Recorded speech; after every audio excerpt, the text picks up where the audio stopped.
Good afternoon. I'm Hugh McKay, Vice President of the City Club of Cleveland, and I'm pleased to welcome you to the City Club Friday Forum. We're all well aware of how our economy is suffering locally and nationally, and we know how real is the pain felt by many in our community. But we may not be aware of how the economic crisis has given rise to a booming industry feeding on that pain. Today's City Club speaker is Gary Rivlin, and his book, Broke USA, is Rivlin's report from the economic fringes, where he has exhaustively researched this industry, going to check cashiers' conventions, studying the world of debt collection and the $40 billion a year payday cash advance industry, and meeting with all types of mercenary entrepreneurs who have gotten rich selling high-priced products to the working poor. Rivlin calls this the poverty business. The mortgage meltdown area is a prime example, or a subprime example, of this predatory industry in action. But there are many other examples that we will hear about. Rivlin has been a journalist for 30 years, working as a reporter for the New York Times, as a freelance writer for Wired magazine, GQ, Fortune, and the New York Times Sunday magazine. He has received numerous awards for his reporting and writing, and he has written 4 previous books. Much of Rivlin's reporting and many of the stories are from our own state of Ohio.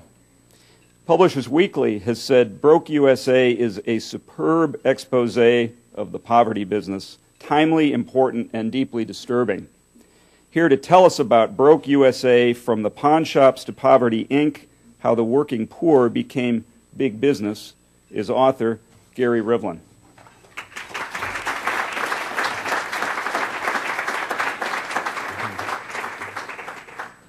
Hi, good afternoon. Thank you, Hugh, for that welcome. Thank you all for coming. I really am honored to be here.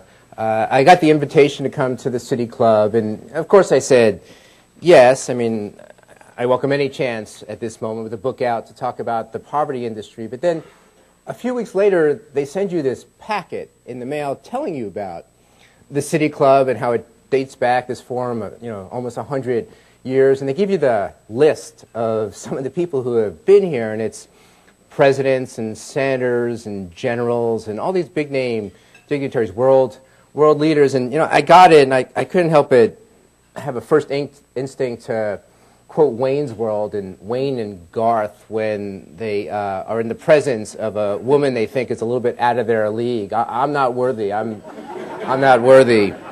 But I am hoping that my topic, financial abuses on the economic fringes, is worthy. So, at the start of 2008, I was working in the New York Times newsroom when a book editor asked me out to breakfast. And, life was really good at the Times. I had some really choice assignments. I wrote about Google going public.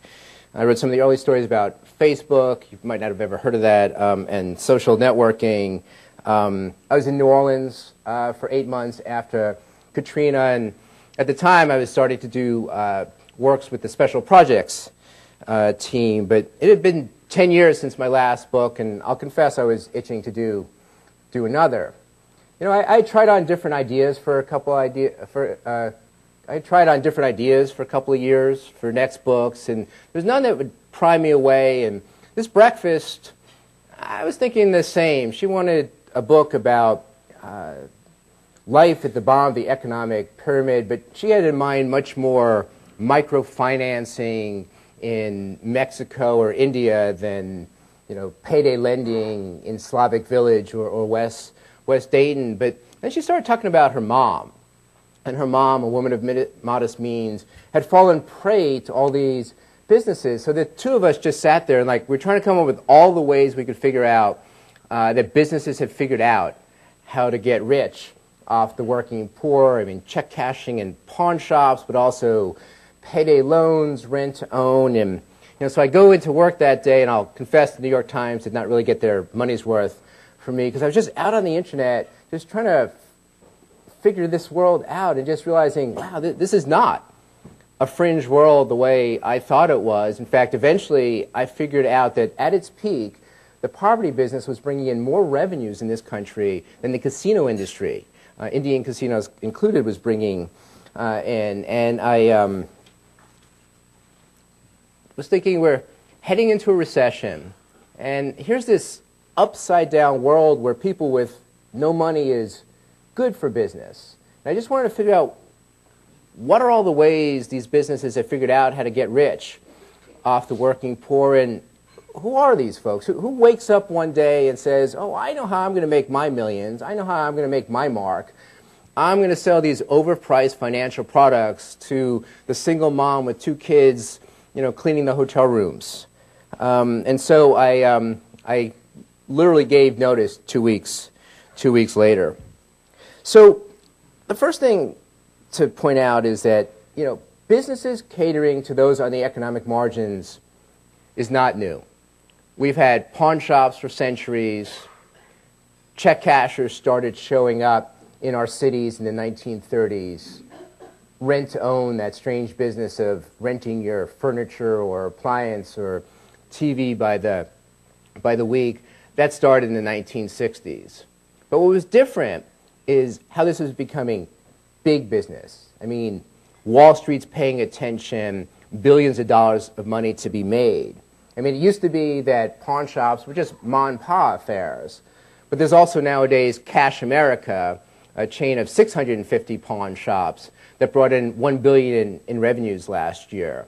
There's 3 publicly traded companies in the pawn business. There's 6 publicly traded companies in the check cashing business, or 7 if you include Walmart, which has gotten into check cashing in the last few years. It used to be you can buy a nice house rich from check cashing or pawn shops, buy the missus a fur coat, drive a Cadillac rich. But in the last 20 years, you could get tens of millions of dollars rich, hundreds of millions of dollars rich in these businesses. But it wasn't just some old line businesses going Wall Street. This was really fertile ground for innovation in the last 25 years. In the early 1980s, the subprime mortgage was invented. Eventually, there would be more middle class and upper middle class people taking out subprime loans. But in the early days, it was strictly marketed to the inner cities and the rural areas. It was the consumer finance companies like Household Finance, Beneficial Finance, the Money Store that got into the business. And I was surprised to learn even the car financial arms, General Motors, Ford, Chrysler, they also got into the home finance business, refinancing, home equity loans, because there was so much money to be made. In fact, if you're wondering why did Wells Fargo, Bank of America, J.P. Morgan Chase, Citigroup, a long list of name brand banks, why did they get into the subprime mortgage business? It's because they saw the kind of money that these lenders were making. They were making 2 or 3 times the profit on their subprime borrowers as the banks were making on their conventional customers, and they just couldn't resist the business. In the late 80s, it was the subprime credit card. And there were some really intrepid entrepreneurs who said, we're going to extend credit. We're going to give cards to those that the banks turn down. And it's risky, but they had some ways to absorb that risk. They would charge huge fees up front just to apply, a $100 fee to apply if you're accepted. There'd be an activation fee of $20, $40, $50. There'd be a monthly fee of $6.95. Another trick was that they give you a $300 maximum credit, but you've just filled up half of that just applying and initiating the card. And so they made a lot of money off fees going because you went over your credit limit. And then there was the interest rates. They were charging 20%, 30%, sometimes more in interest. I found this article from the American Banker magazine from the late 1990s, and it was all about why all these mainstream banks were getting into the subprime credit card business, and it was obvious. the subprime credit card companies were making 2 or 3 times the profit as they were making on their more conventional customers. The late 1980s had also saw one of the more ingenious inventions, the refund anticipation loan. And that's for people who are so desperate for the money now, they'll pay this huge fee to get their tax refund today or tomorrow rather than waiting 2 or 3 weeks for the IRS to send out a check. In the 90s, you saw a slew of subprime auto lenders go public. And I was shocked to learn the rates that people are paying if they had damaged credit for a car. It's 18% a year, 20% a year, 25% a year, in some states more. Here in Ohio, the cap is 25%. So you'll see J.D. Byrider, it's a huge chain in this business, charging 24.99%. There's the auto title loan. And these are loans where you use your car as collateral, but even though you have this really valuable piece of collateral, the title to your car, they're still charging 200% interest, 300% interest on a loan. And it was also during the 1990s that the payday loan was invented. And I feel like Ohio went through this statewide civics lesson over a 2-year period where they learned about the payday loan. But for those who don't know, it's a short-term cash advance against your next paycheck. And what makes it so controversial are the fees they charge. Typically, it's $15 per 100, which works out to an annual percentage rate of 390%. If you're unlucky enough to live in some states where there's a higher cap, like Missouri, you're paying $22.50 per 100, which works out to an annual percentage rate of 650%. The first payday store opened in 1993. By 2006, 13 years, there were more payday stores in this country than McDonald's and Burger King's combined. There's 7 publicly traded companies in the payday lending industry. So it was a guy named Alan Jones who opened the first payday store in 1993. And I really feel compelled to talk about Jones now that I'm here in Cleveland. First off, he's from Cleveland, Tennessee, but he is from Cleveland. I did not know there was a Cleveland, Tennessee, which, by the way, is really near Dayton, Tennessee, in case you don't know. And another reason is that a Cleveland institution played a huge role in the growth of his company, Check Into Cash. If you wonder how the payday lenders got so big so fast, some of it was lobbying and campaign contributions, but some of it is that mainstream institutions, Wachovia, Wells Fargo, Bank of America, they provided the seed funding to help these companies get big. In Alan Jones's case, it was National City, which gave them $50 million, gave him $50 million to grow Check Into Cash into this huge chain. I'm sure they were impressed when they looked at his books because he was making profit margins up near 30%.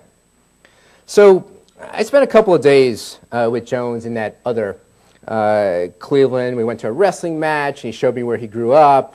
I met some of his friends for drinks. He showed me his operations.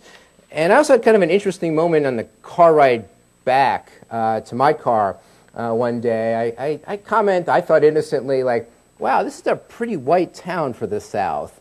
And he says to me, well, that's why I don't have to lock my car at night. I could just leave my keys in the car. And I'm starting to protest, like, what? He goes, well, you don't want to hear it, but we have just enough blacks in this town to win some football games and basketball games, but enough that it's safe. And let's just say that the property industry isn't populated by the most progressive group of people in the country.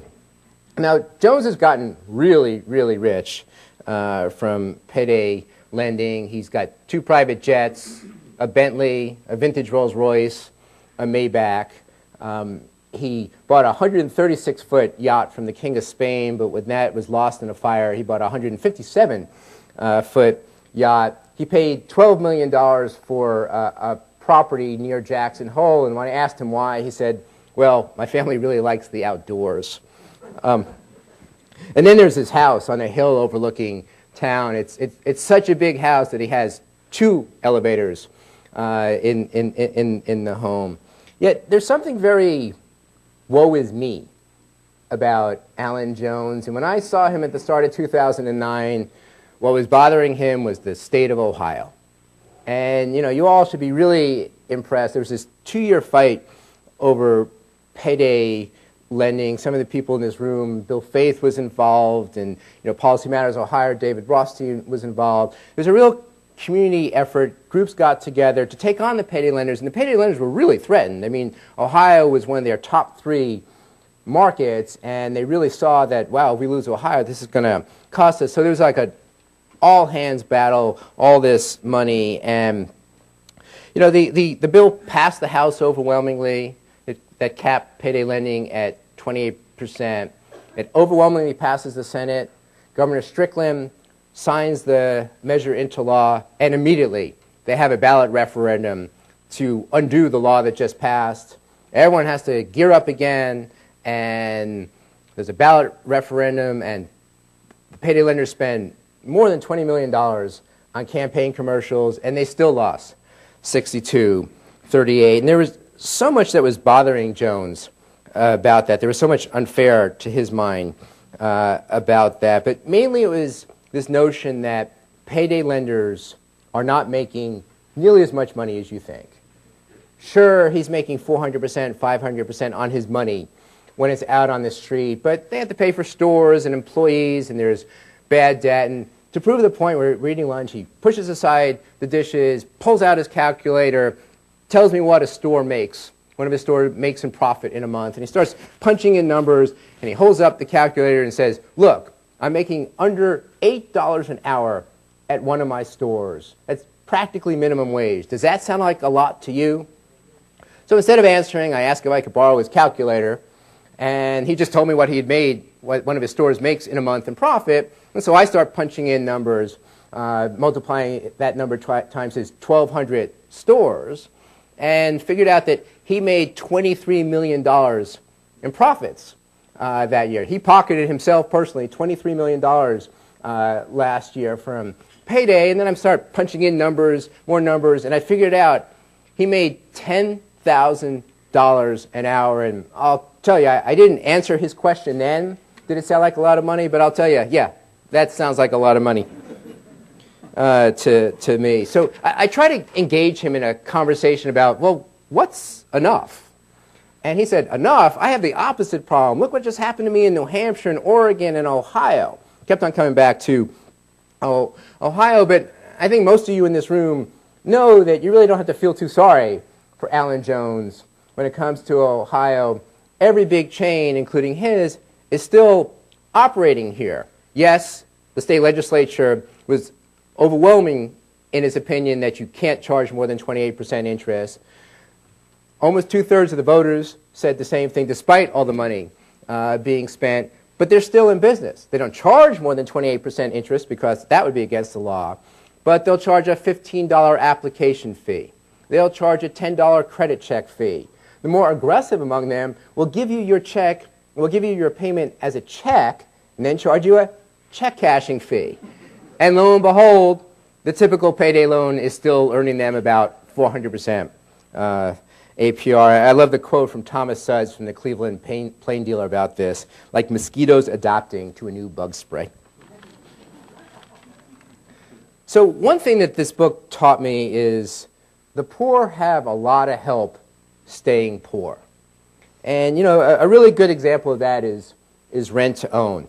The genius of this business is they figured out how to sell the TV that would cost you $500 at the local Best Buy for $1,200 for $1,300. All these people are paying $2,000 for a living room set that if they bought new would cost them only $700. It's a business that thrives on people having poor credit. It thrives on people not having access to a credit card that would let them just buy the item. And Ohio did something really, really smart when it passed the enabling legislation that invited rent-to-own operations to come in. They said, well, you could charge more because you have to, essentially finance this thing for 18 months, but you can't charge more than twice the cash price. Okay, that seemed fair. They made one mistake, though. They let the rent-to-own operators set the cash price. And so Policy Matters Ohio sends a bunch of secret shoppers out there. What do they discover? That the cash price on the actual tags, they print them on the tags in the stores, is 1.5 to 2.5 times the actual cash price. So people are going into the store thinking, well, this isn't that bad a deal. It's a much worse deal than they realize. But my winner for the most diabolically clever business of them all is the refund anticipation loan.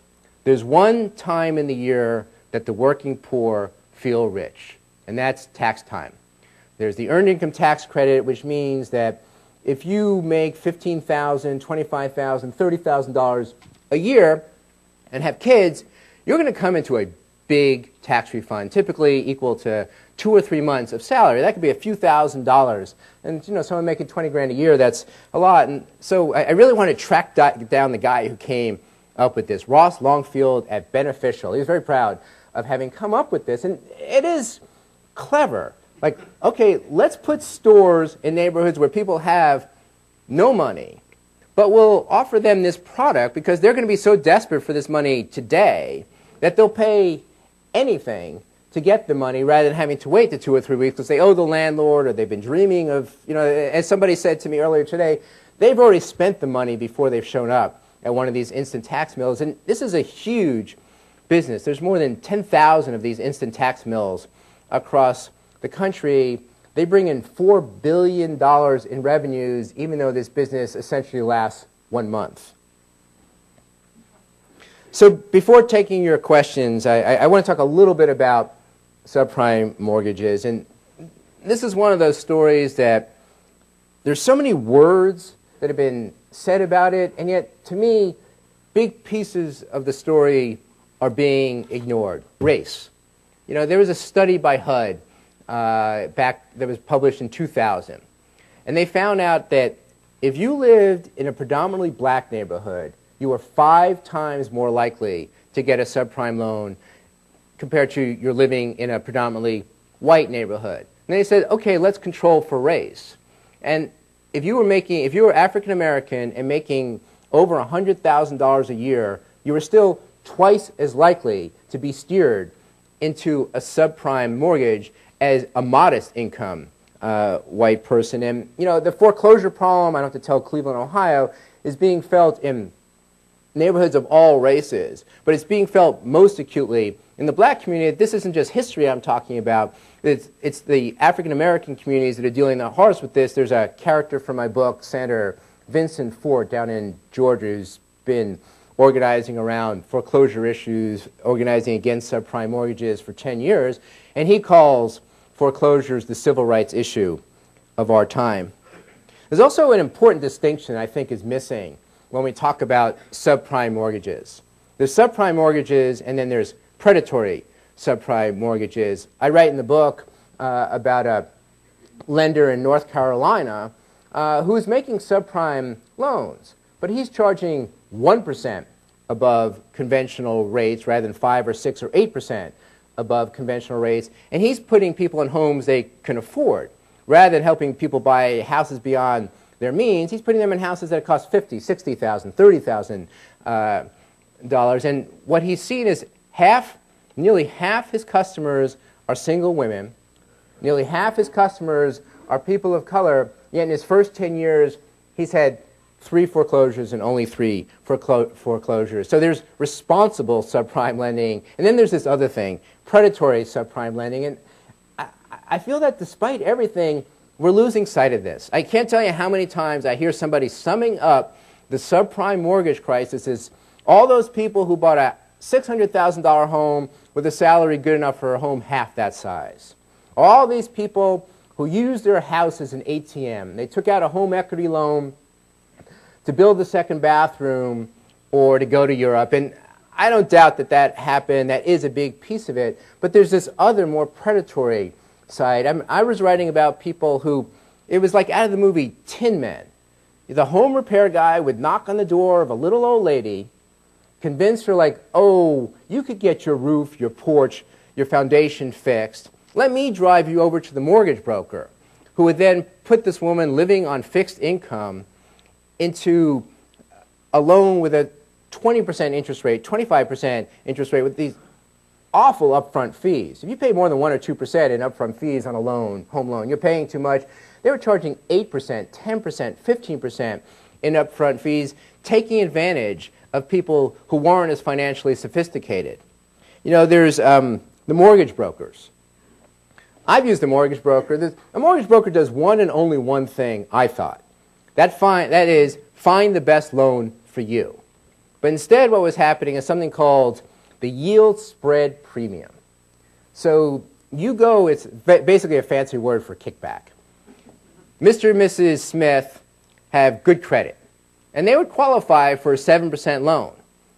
But they go to the mortgage broker who says, why don't I put them in a 10% loan, because if I do that, I'm going to get this yield spread premium, this kickback from the lender for putting them in a more expensive loan. The lender's going to make a lot more money on that loan, and at the same time, the mortgage broker was going to get thousands of dollars. The mortgage brokers got thousands of dollars more in fees. Fannie Mae did a study, and they found that half the people in subprime loans, for loans they were covering, had good credit. The Wall Street Journal did a study looking at 2004, 2005, 2006, and they found that 60% of the people with subprime loans had credit good enough to qualify for a conventional rate loan. And you think about how much of this toxic garbage was released into the system. All that stuff Wall Street bought up and sliced and diced and sold to Dusseldorf and Iceland and to local teachers' pension fund. And you think like half of that actually was home loans, mortgages, refinances, home equity loans that could have been sold at conventional rates. And I want to close by answering one of those questions that, you know, you have a book coming out, you're going to do some stuff, and you're preparing for the questions you think you're going to get asked, and, you know, no one ever asked me this question, so I'm going to ask it myself and answer it right now, damn it. That, you know, why Ohio? Why did I say, I don't know, about a third or so of the book in Ohio? And in part, it's obvious. It's economics. I mean, you know, these are businesses I'm writing about feasting on misery. You know, these are businesses that look for areas where the manufacturing jobs had fled and people are really struggling to get by. But, you know, there's a second reason as well, and that's because you all fought back. You fought payday lending. Cleveland, Dayton, Toledo, those are three locales that at the start of the 2000s came up with anti-predatory mortgage lending policies. And I just thought it would be really instructive to underscore the power of the industry. I want to look at some place where I looked at a few places where people fought back, and yet it really didn't make that much of a difference. You know, here the mortgage industry used its clout in 2002 to tell Cleveland, Dayton, Toledo, you don't have the power. We're going to preempt your power because it's the state's right to monitor mortgages, mortgage lending here in Ohio. The problem was they didn't do anything with the power. They took the power away from you all, but then they just did nothing with it. And needless to say, the politicians who made it happen were feted by the Mortgage Brokers Association, etc., for doing their bidding. And, you know, it wasn't just Ohio. I mean, in the Congress, you had Phil Gramm thwarting any attempts to regulate the mortgage industry. Maybe my favorite is Alan Greenspan. So in 1994, the Congress said, wow, there's this pending subprime mortgage problem, or this growing subprime mortgage problem, and they empowered the Fed and Alan Greenspan to monitor it and to crack down on abuses. And, you know, I'll give Greenspan credit. There's a few speeches he gave where he spoke about the problem that there were businesses that were targeting certain communities and were giving loans that seemed about nothing more than equity stripping. We're going to give you this loan, but within a year or two, you're clearly not going to be able to keep pace, and we're going to take the home. The problem was that philosophically, he didn't believe in doing anything about it. So he was aware of the problem, but didn't do anything about the problem. Bill Clinton, he names as the office of the controller of the currency. I think I said that right. This man named John Hawke. And so you had attorney generals around the country realizing that there was a problem. There was all this aggressive, predatory subprime mortgage lending going on, and they were starting to fight it. But John Hawke said, wait a second, these are national banks that are in this business. It was a subsidiary of Wells Fargo doing it. It's a subsidiary of Bank of America, of Citigroup, of all the big banks, and he preempted their power. Same thing.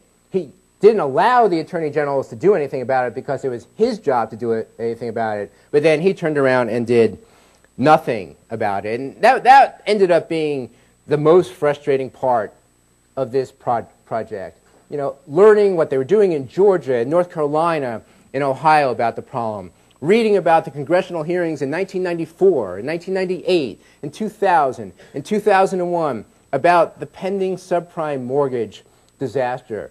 Activists around the country, here in Ohio, across the U.S., recognizing there was a disaster in the making, dating back to the 1990s, seeing it well before it got out of hand. And despite all those warnings, so few in power would listen. And it's just so frustrating. Like, it wasn't that this disaster came out of nowhere. People saw it. People said something about it. And then the people in power ended up doing nothing about it. Thank you.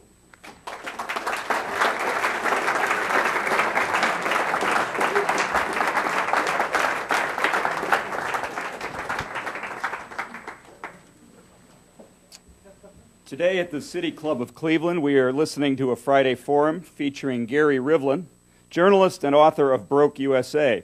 We will return to our speaker in a moment for the traditional City Club questions. We encourage you to formulate questions for our speaker now and remind you that your questions should be brief and to the point. We remind you that members and guests alike are welcome to attend City Club forums, and we hope that everyone listening will join the City Club and become active in our ongoing civic dialogue. Please visit our website to see a full schedule of our upcoming programs.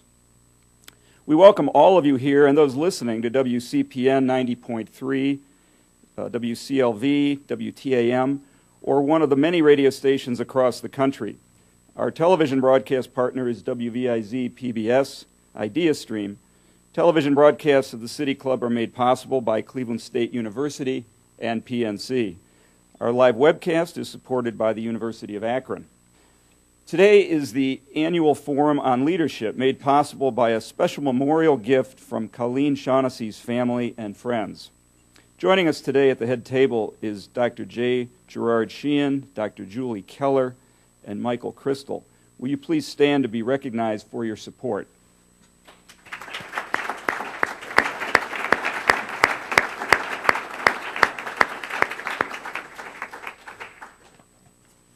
We welcome guests today at tables hosted by Policy Matters. Thank you for your support. We are pleased to host students at our forum today who are here as part of our City Club student program. Participation of these students is made possible by a generous contribution from the Jeffrey David Epstein Memorial Student Fund. With us today are students from Cleveland Heights High School and Beaumont High School. Will students please stand to be recognized?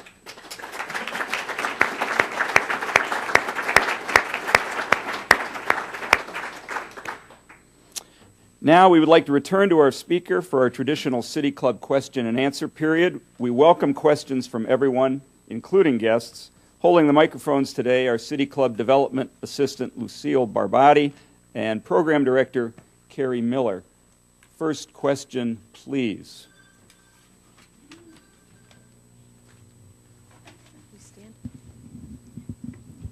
Mr. Rivlin, you talked today about the excess interest rates that are charged to consumers, whether they're from prime subprime mortgages or whether from check cashing devices or whatever, none of these really creates anything positive for the economy of the country, except the personal wealth which it creates for the people who thought them up. And my question is, what has happened to the usury laws, which at one time limited the amount of interest that could be charged to anybody? Almost every state has such usury laws. Are they being enforced? Could they be enforced? Could they stop these practices that you talked about?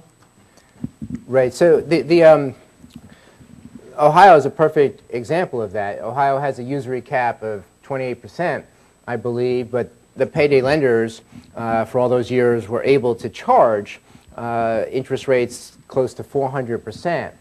And what the payday lenders did was spend a lot of money, a lot of time, millions of dollars on lobbyists and campaign contributions, getting exemptions from existing usury laws.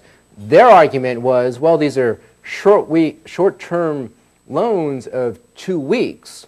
Why are you applying an annual percentage rate to it? And that was an effective argument with state legislatures across the country, including Ohio. Essentially, Ohio took away that exemption by saying we have a 28% usury cap and you're no longer going to be able to charge more than 28%. So some of it is that industries like the payday lenders got exemptions. Rent-to-own made the argument that this isn't about financing.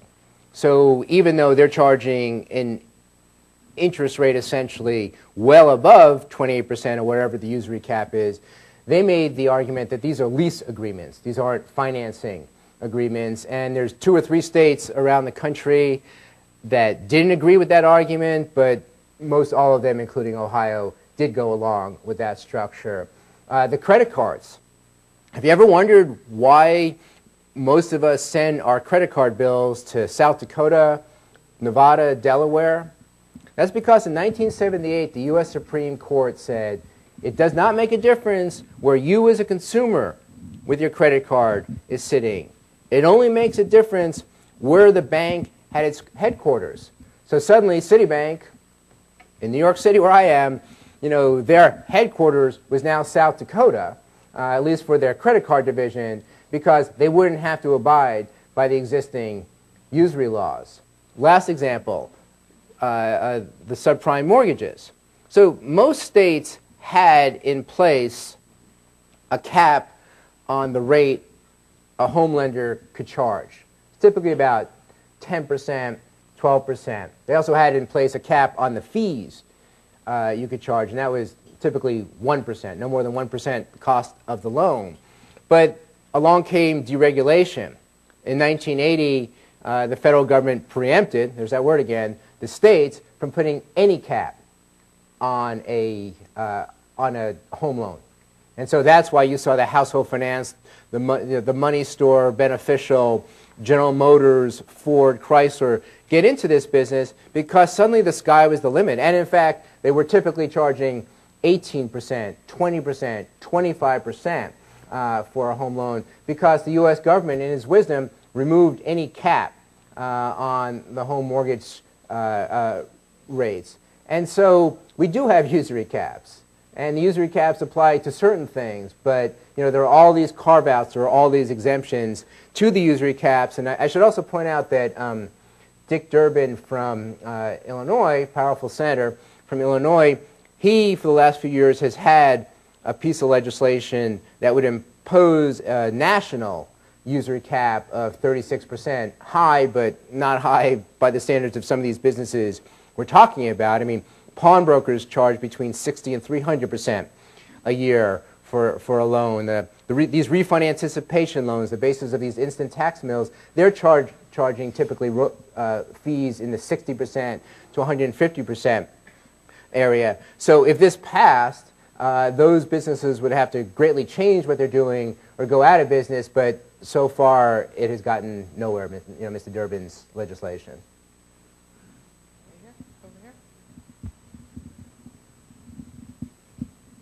Thank you for your talk. The abuses were many, and the disadvantages taken by many people who got caught up in these unfortunate financial transactions. However, There were hundreds of thousands of people, as you noted, who qualified for more traditional loans.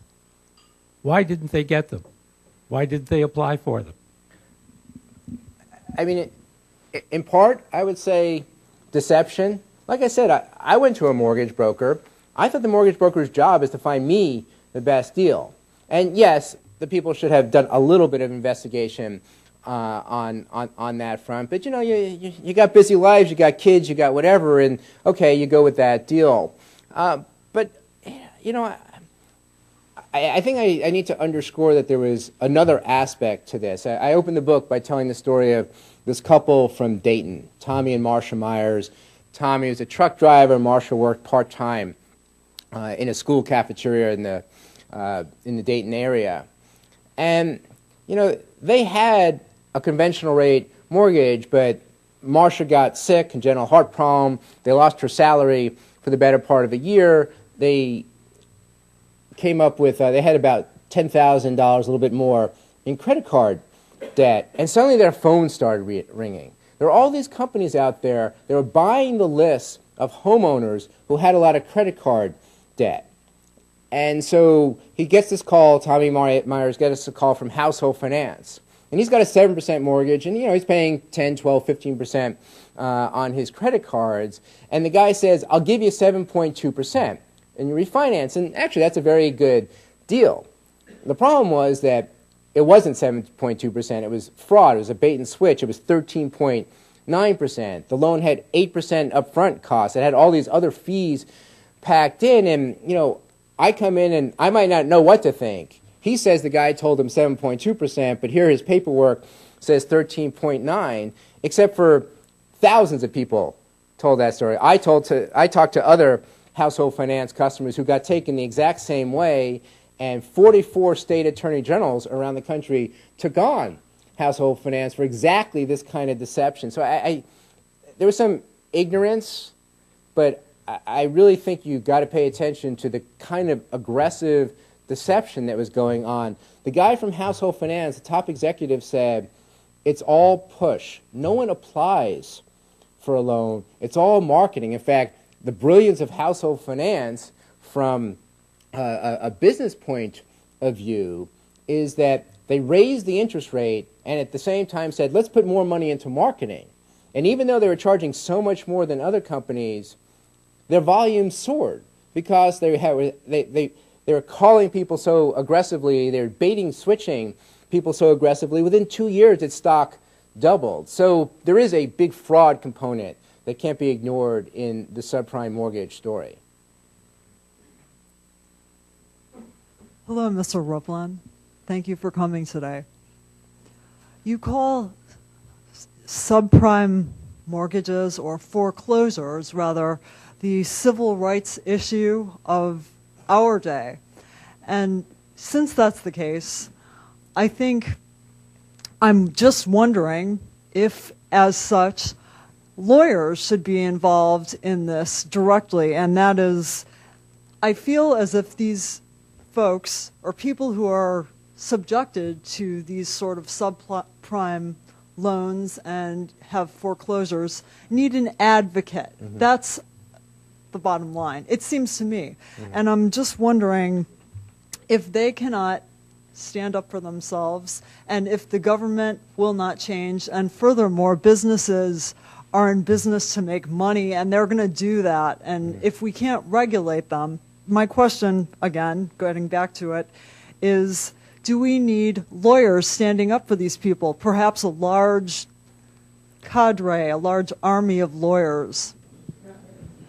Sure, and I'd imagine Cleveland does have, you know, some clinics that are helping people, but, you know, on the race issue, it was Senator Vincent Ford from Atlanta who called it the civil rights issue of our time. And what you see happening is teams of lawyers are actually suing on racial discrimination. There was the city of Baltimore sued Wells Fargo for targeting its black communities and harming the city. I mean, the foreclosure problem, just not only is it homeowners who are hurt, but the cities are losing all this income. That case was thrown out, but the city of Memphis is pursuing the same kind of case. And they've got some whistleblowers. They have some people who worked for Wells Fargo who said, yes, in fact, we did target the black community in Memphis, in Baltimore, in communities around the country because we understood that there would be less financial sophistication there. But, you know, these are few and far between. It's a lawsuit here, it's a lawsuit there. Yeah, I'm definitely of the frame of mind who says that there needs to be a little bit more blood spilled here. Like, there was a lot of fraud and abuse. You can't let people off, and if you have any question about that, I mean, think about the audacity of what's happening right now, the robo-signing issue. I mean, I would think that the banks would be contrite and careful and go, well, okay, we really messed up diving into the subprime issue, whether making the subprime loans, which all the big name brand banks did, or buying up the subprime loans as the Wall Street-based banks did. But instead, you see, it's just shameful that they're just going to flaunt the laws. I mean, yes, most of those people, no doubt, are behind. Yes, no doubt, most of those people would end up losing their home after a process, but by flaunting the law, not paying attention to the kind of cross the T's, dot the I things you have to do, they've thrown a terrible mess into a bigger mess. Because you see the title loan companies are saying, well, we don't really want to insure these home sales because the paperwork was lost on so many of these loans. What if someone buys a house and it turns out that the person selling it, the bank selling it, had no right to do that? And so, I mean, I just feel like the mess gets worse and worse and worse, and so far there haven't been any ramifications for the big banks who were in large part to blame. Right here. Stand, please.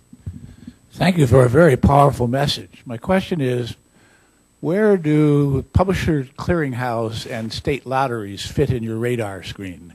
Okay. Now, in a way, this is my favorite question because when I began this project, I had a long list of businesses that I was going to write about, but it turns out that the property industry is so big and so multifaceted. I mean, we haven't talked about big areas, you know, I mean, subprime auto loans, I touch on a little bit. Debt collection is a huge, huge, thriving business in this country, and there's only so much I could get to, and so I decided to draw the line only at those businesses that specifically target the working poor. I mean, all the businesses I'm talking about are looking at customers who have virtually nothing in their pocket. A favorite expression I learned hanging out with the payday lenders is a banker wants 100 customers, each worth at least $1 million. A payday lender, they want 1 million people, none of whom are worth even $100. And, you know, I mean, that's the great shame of the businesses we're talking about. The average pawn loan is $90. The average payday loan is $325. And if people just had a little bit of savings, just a little bit of savings, they wouldn't have to go to the pawnbroker. They wouldn't have to go to the payday lender. They would just borrow from themselves. But wages have stagnated in this country among the bottom 40% in the last 20 years, while meanwhile everything, rent, home fuel, health insurance, goes up and becomes tighter and tighter and tighter to make ends meet. And that's what the payday lenders, that's what these various businesses I'm writing about are counting on, that it just, people are desperate. They want their money and they want it quickly.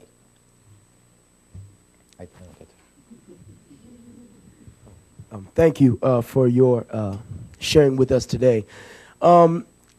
Just considering that no one can be forced to take a loan, don't you think there's more of a need for wisdom than there is for regulation?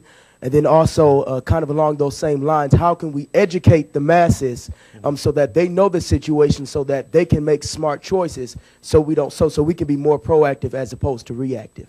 Everyone should buy my book in the country. That's a.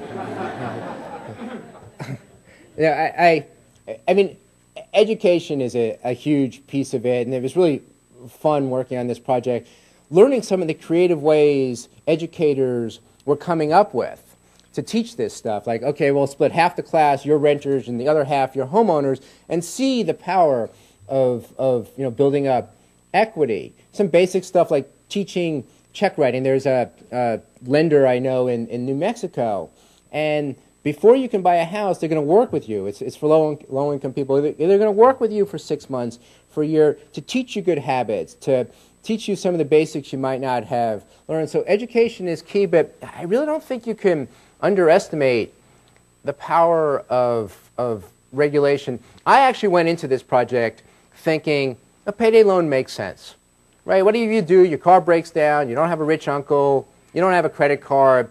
What are you going to do? But it's a fundamentally flawed product. The person who's so desperate for $300 today that they're going to go to a payday lender and pay those kind of fees, how are they going to have the extra $345, the extra $360 in 2 weeks above and beyond their normal bills? Even the payday lenders will confess that the average person takes 2 or 3 months to pay back one of these loans. And you do the math on that, and suddenly you're paying $75 or $100 in fees for every $100 you borrow. So there's something fundamentally flawed about a product that only gives you 2 weeks to pay it back. We were talking earlier, why not a product that has installment loans? And rather than a 2-week loan, it's a 3-month or a 6-month loan. There's credit unions around this country. There's a credit union I just learned about here in Cleveland. They're charging 17% annual interest for a payday loan, and they're making money off of it. So, if they don't have much money for marketing, though. They're one little credit union, and you have to go find them. What you have payday lenders, they're on the corners. They have bright signs. They have marketing budgets. They have marketing departments working on them. So there really needs to be regulation, a cap on the number of payday loans you could take out in a year, and or on the fees they could charge, and I would say on the methods they use. I mean, one thing that was really eye-opening to me is it's not just that they're meeting a demand, they're creating a demand. Check and Go, big chain based here in Ohio. They're out of Cincinnati. Two brothers run it. I mean, they have stores across the country, but they're based in Cincinnati. They have a policy. It's an emergency loan. They have a policy that every person who has not been back to their store in 60 days, their name comes up on the computer in the morning, and the manager of that store is instructed to call the person to try to get them to come back in. And in fact, the managers are given bonuses based in part on how many of these 60-day people they have come back in. It's an emergency loan, but you're going to try to induce people to come in. A dangerous financial product. You could get yourself in a lot of trouble. People end up owing 2, 3, 4 of these at a time, and once you owe that many stores, there's not a very happy ending in this. But they're dangerous financial products.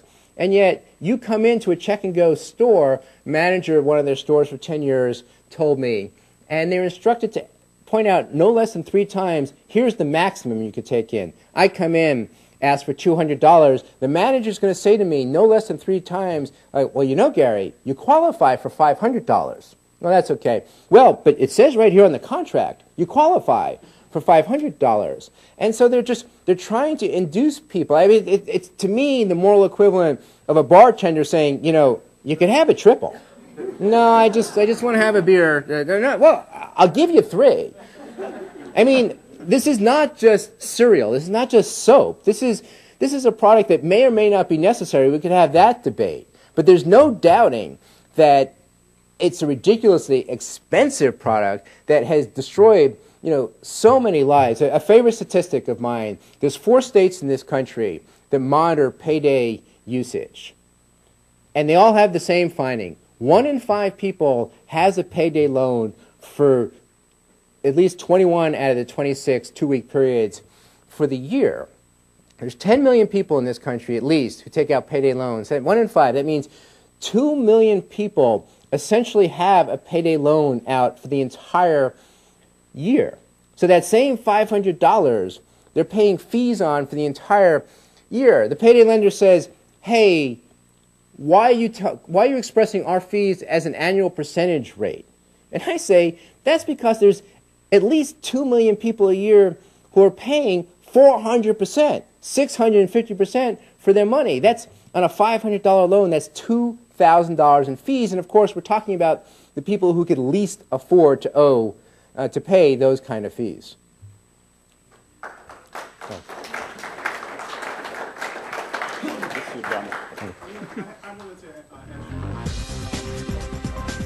So we can do a sidebar afterward. We have to break. Okay. Today at the City Club of Cleveland, we have been listening to Gary Rivlin, journalist and author of Broke USA. Thank you, Mr. Rivlin. Thank you, ladies and gentlemen. This forum is now adjourned. For information on upcoming speakers or for podcasts of the City Club, go to cityclub.org.